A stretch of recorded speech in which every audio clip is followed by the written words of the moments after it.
mouthful of toothpaste, the one with the silk weave.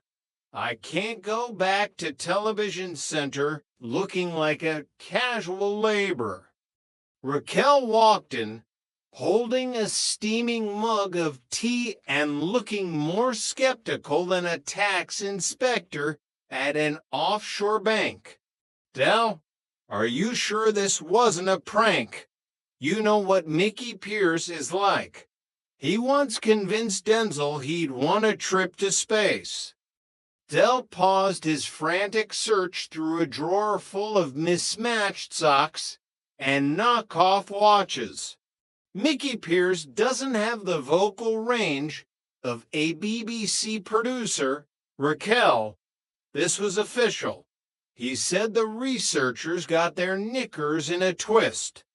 Ravel wrote the music, and apparently, the opera l'enfant at Les Sortilèges is his masterpiece. Rodney was right for once in his life. God knows how, but he was right. Rodney appeared in the doorway, already dressed in his managing director suit, which still smelled faintly of mothballs. I told you, Del, I studied the French Impressionists for my GCE. Well, I read the back of an album cover in a charity shop. But it counts. My executive intuition is back online. Yeah, well, don't get too big for your boots, Rogers. Del snorted, finally finding his tie under a pile of independent tax forms. One correct answer doesn't make you Einstein. Now, we need to verify this. If I turn up at the studio and it is Mickey Pierce, I'll have to move to the coast just to escape the shame. The verification process involved a tense 20 minutes on the phone. Del spoke in his most cultured voice, the one he usually reserved for wine waiters and debt collectors. By the time he hung up, he was beaming. It's on. Prove. Next Thursday. The grand final. £100,000 is back on the table. But as the initial euphoria began to settle, a shadow passed over the room. It was the shadow of a very large, very persistent debt. Del, Rodney said quietly, looking at the mountain of paperwork on the sideboard. 50,000 covers the inland revenue. But if you win the 100, that's the house. That's a new life for Damien. That's Cassandra and me finally getting our own place. Del nodded, his expression uncharacteristically serious. I know, Rodney, this isn't just about trading anymore. It's about survival. We've been up and we've been down. But this time, we're playing for the championship. Chapter 10, Executive Stress and the Nag's Head Summit. The news of Dul's reprieve spread through Peckham like a wildfire in a firework factory. By the time the brothers arrived at the Nag's Head that evening, the celebration was already in full swing despite the fact that they hadn't actually won the final yet. Oi, here he is. Boyke's voice cut through the smoke and the clinking of glasses. He was leaning against the bar, his wife Marlene looking spectacular in a leopard print coat that probably cost more than the Trotter's van. The man who knew more than the BBC, or rather, the man whose brother stumbled upon the truth by accident. It wasn't an accident.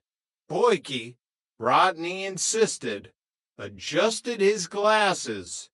It was a calculated retrieval of stored knowledge. Retrieval. Boyke laughed, a dry, wheezing sound. I've heard you retrieve information before, Rodney. Like the time you told us the Great Wall of China was built to keep the Scots out. That was a long time ago. Rodney snapped. Leave him alone, Boyke, Marlene said, leaning over to peck Dell on the cheek. I'm proud of you. Dell, you've had a rough time of it lately. If anyone deserves a bit of luck, it's you lot. Dell ordered a round of succulent drinks, mostly pineapple juice for himself, as he was in training for the final. Thanks, Marlene. It's been a long road, but the tide is turning. I can feel it in my bones. It's like the changing of the seasons and the tides of the sea.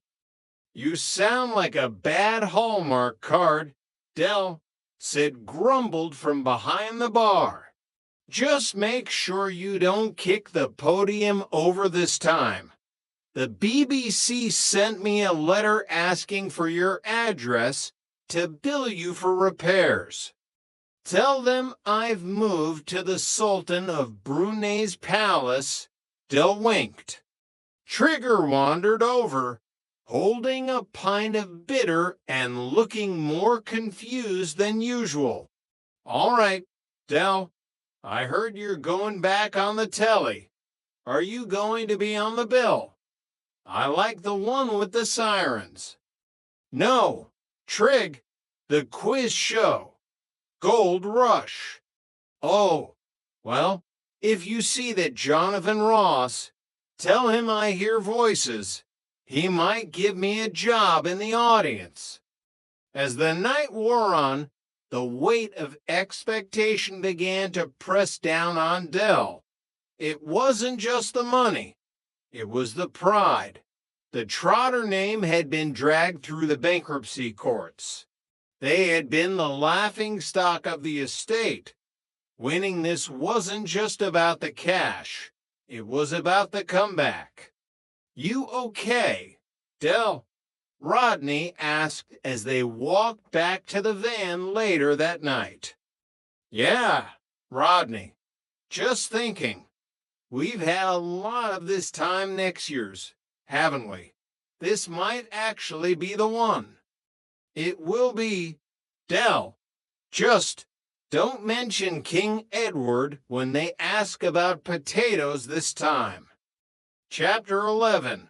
The Final Countdown. The week leading up to the final was a blur of executive preparation. Rodney had taken his role as managing director to heart, creating a revision schedule for Dell that involved everything from the history of the Ottoman Empire to the chemical composition of a digestive biscuit.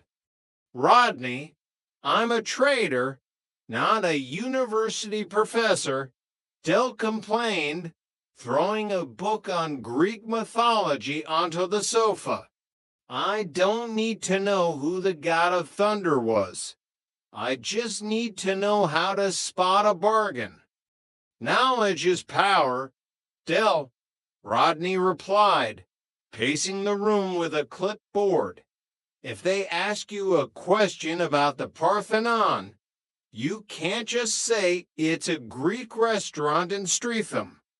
Meanwhile, Cassandra and Raquel were dealing with their own executive stress. I'm worried about them, Raquel, Cassandra whispered as they sat in the kitchen, watching the brothers argue in the living room.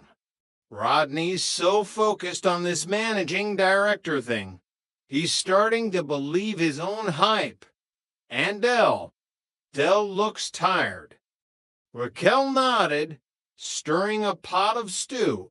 He is tired, Cassandra. He's been carrying this family for 30 years. He thinks if he wins this,